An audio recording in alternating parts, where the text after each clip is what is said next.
In recent weeks at Speed Freaks, we've been focusing on our ground contacts being more like a bouncy ball. So being as quick as possible off the ground while being as forceful as possible off the ground.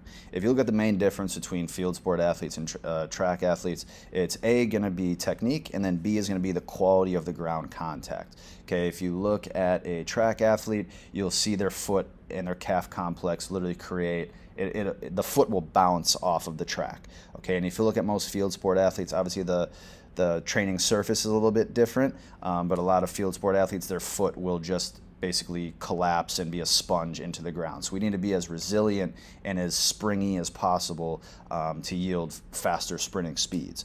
Okay, so we've been focusing a lot on that, both again speed and overall force output.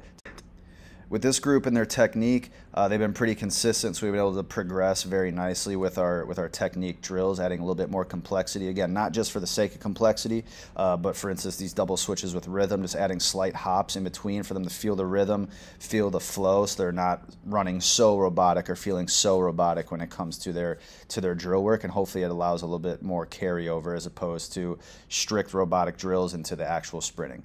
For our build-ups, we've been doing these kind of bleed drills. For instance, here we're going straight leg bound to sprint, so building up our speed with a straight leg bound, transitioning into a sprint. And then to finish up, again, max effort sprinting is key. So if we're not within our 90 to 95%, maybe closer to 95% of our all-time PR, we're either fighting some sort of fatigue, that's usually going to be the biggest one, or something else, an injury that, you know, kid's not telling, something of the sort, but we need to be working at that type of percentage to get the type of speed change gain that we want.